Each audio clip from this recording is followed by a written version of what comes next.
Welcome to All Things Air Quality. In this video we will do an example calculation on how to determine the concentration of particulate matter as sampled with US EPA method 5 or US EPA method 17, the difference there being in-stack and out-of-stack filtration. So this is a US EPA method 5 train, your sample line, going through a filter to collect the particulate matter. Then you have your condenser, which is normally filled with a bunch of impingers containing some water and silica gel in ice baths. Then the gas is drawn through your pump or metering unit. Sometimes these two are swapped around. I personally prefer them swapped around. Along with that, you are measuring the stack gas velocity using a pitot tube that measures differential pressure, again with a manometer, typically digital these days. Modern unit does not require you to manually adjust these valves anymore. It automatically controls the flow rate based on the inputs you gave the sampler in terms of the stack gas density and the expected moisture content. To determine the concentration of particulate matter in the stack, you have to sample isokinetically because particles have momentum or inertia. If you do not sample isokinetically, which means you do not match the flow rate of the stack at your nozzle, the lighter particles, either you're going to draw in more from the side into your nozzle, or the heavier particles might just swing by. And then you won't get a representative sample because the density and the size of those particles differ. I did do another video on this. Standard method has a heated line. You do get non-heated options. The reason for having the line heated is so that all the moisture will pass through the sample probe, through the filter, and actually condense in your condenser so that you can accurately determine the moisture content of the stack and not lose any moisture along the way. And then lastly, you get in-stack versus out-of-stack filtration. Out-of-stack filtration, you have your filter here at the outside in the heated box, typically 120 degrees Celsius, which is above the boiling point of water. That is to keep the filter nice and dry, and again so that you can accurately determine the moisture content. I personally prefer in-stack filtration. That entails having the filter then actually at actual stack conditions. You remove the particulate matter in the stack, and therefore you do not have to worry so much about recovering the particulate matter through the probe with rinses. I always think that recovery of rinses are non-optimal, and it's kind of difficult to implement on site, especially when there's challenging conditions on the stack. For the calculation, there's some key parameters that you need to record on site. You need to know the volume of gas that you sampled. You need to know the temperature of your dry gas meter and the pressure. You need to start and end volumes of impingers, or we use EPA allows you to actually weigh them, but I prefer measuring the volume. And then if you use silica gel, you need to know the start and the end mass of the silica gel that you used. I say if you use silica gel because there is a variation in which you use the outlet temperature assuming saturated conditions, but I'm not going to use that in this video. The principle of the calculation, mass over volume, so we know it's a concentration. The concentration of particulate matter in the stack is, if you sample isokinetically, well, the idea is to get a representative sample, so therefore we can assume that that is the same as the concentration of particulate matter we collected with our sample train. The mass of particulate matter that you collect with your sample train divided by the volume that you've sampled. Just a reminder, the total volume sampled is a function of the conditions under which you measure the volume. Okay, so what that means is either calculate our PM concentration at some standardized reference condition, normalized, where we normalize this volume of gas we sampled. We can report it wet or dry, and we can convert it to different conditions. A reference oxygen concentration, for example, as is typically used for legislative purposes in combustion processes, or if your sampling is actually aimed at providing data for a design, then it is more useful to convert the PM concentration you measure to the actual stack conditions. Using the ideal gas law, you can convert in between any of these conditions. So the concentration of particulate matter sampled is simply the mass of particulate matter we collected divided by the total volume sampled. Just a reminder of our actual train.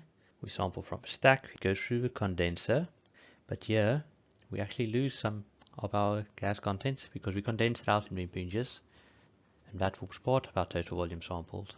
The rest of the gas passes through the DGM and our pump. So the important part here to remember is that the total volume sampled is not just what passes through the dry gas meter, but you should also consider the volume of gas that's removed in the condenser. I typically work at normal conditions. So I take the dry gas meter volume and we normalize that. The reason being, it is easier for me to calculate this volume of water removed in the condenser at normal conditions. So we just take our volume of it recorded for the dry gas meter and we normalize it using our ideal gas law. Important to remember, here you use absolute temperature and pressures. I've given us here all the parameters we might possibly need. We recorded a change in dry gas meter volume of 1.2 cubic meters. We've condensed in milliliters of water. Silica mass gained 5 grams. Pressure of a dry gas meter recorded for temperature, stating what our normalized conditions are. In this case, it's 25 degrees Celsius or 298 Kelvin. The stack is in this case 500 degrees Celsius. Oxygen content of a stack 20%. Our filter that we use for our method 7 sampling, that has gained 0.05 grams. This is the total solid content of our rinse got back from our lab. That is 5 milligrams or 0.005 grams, and ambient pressure 101.3 kilopascal. The steps that we're going to do the calculation in: first we are going to determine the actual volume that we sampled. We are then going to determine the mass of particulate matter we collected, and then finally we calculate the concentration of particulate matter in the stack. And then we can do a few conversions to see, just to show how we get it from, say, dry gas meter conditions to stack conditions, or from normalized conditions to stack conditions, and how we do oxygen correction. Step 1, determining the volume that we sampled. So it's going to be the volume that we passed here through our dry gas meter and the volume we've condensed. So our dry gas meter volume, we're going to start off, we're going to normalize that. I provided it. We sampled 1.2 cubic meters through the dry gas meter. And now to normalize it, we use the normalization formula. So it's our 1.2 cubic meters through the dry gas meter. And we normalize with the dry gas meter pressure, which was given as a minus 20 kilopascal. It's a gauge pressure, so we convert it to an absolute pressure. And our normalization pressure is 101.3. That's a standard we've used, 1 atmosphere. And for the temperature, again, it's the same. Our dry gas meter temperature was given as 20 degrees Celsius. We convert to Kelvin because for any normalization we work in Kelvin, and our normal condition is 25 degrees Celsius, which is 298 Kelvin. This conversion will give us a volume sampled at normal conditions of 0.9795 cubic meters. This is the same conditions and example as done in more details for the moisture calculation video, which I will link in here for you to check out. From that same video, from the previous video in the series, the water volume removed in this case is the volume that's condensed out of impinges, and the volume that is entrapped on the silica gel as calculated in the previous video, that is 0.0150 cubic meters. So our total volume sample is the sum of these two. Just add that together to get a total volume sampled at normal conditions, and noting that it is wet. The second step is pretty trivial. It's determining the mass of particulates collected. That is simply the mass of particulates we collected on our filter, as well as the mass of particulates recovered through our rinsing process. Total PM collected, change of mass in the filter, and mass collected in our rinse. I've given us example values here, so we just add them together. That gives us 55 milligrams in this example. Now the next step is to calculate the concentration of particulate matter. Concentration is mass divided by the volume. So in this case it's the total mass of particulates collected divided by the total volume that we sampled.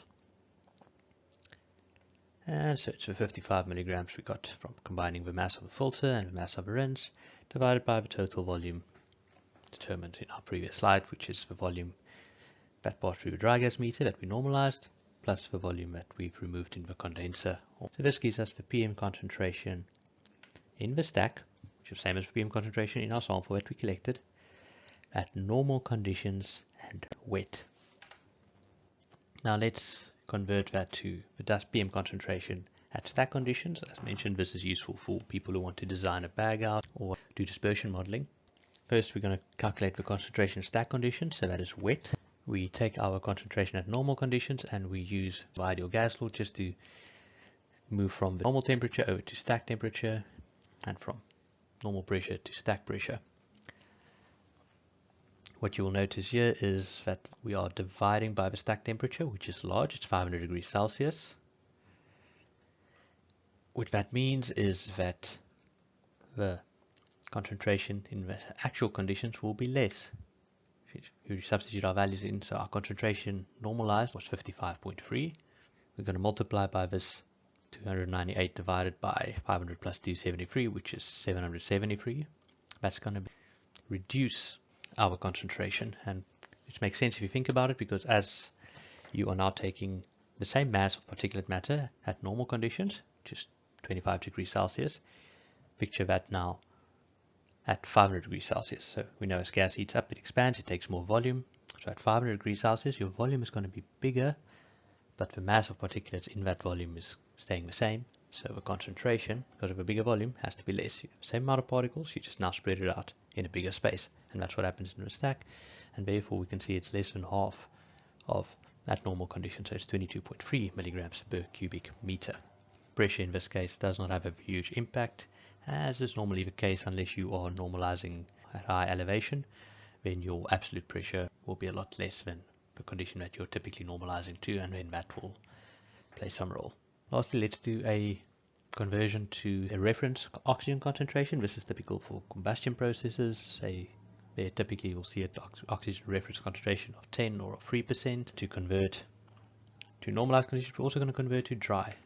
Firstly, to convert from a wet concentration to a dry concentration, our dry concentration is equal to our wet concentration divided by the dry fraction, and the dry fraction is equal to the total fraction, 1 or 100%, minus the water content, which I'm just representing here as X. And from our previous video, our water percentage was 1.5%, which is 0.015. That gives us the dust concentration dry. Now to convert to 15% oxygen, we use this formula of 21 minus our reference oxygen divided by 21 minus our stack oxygen. What you'll notice here, say your reference oxygen is 10% or 15%, the closer the stack is to 21%, the bigger this factor becomes because you're dividing 21 minus your stack concentration. So in our example, we have a dry concentration of 56.14, substitute our reference oxygen, which have given us 15%, that's oxygen to which we are correcting, or what we are going to represent the result at. And we substitute our actual stack concentration of 20% provided here, our stack conditions. That is going to give us 56.14 times 6, and that's 337 milligram per normal cubic meter, because we're not working everything normalized. Dry, because we converted to a dry fraction here, and at a reference of 15% oxygen. And that is it. Please feel free to ask any questions in the comments.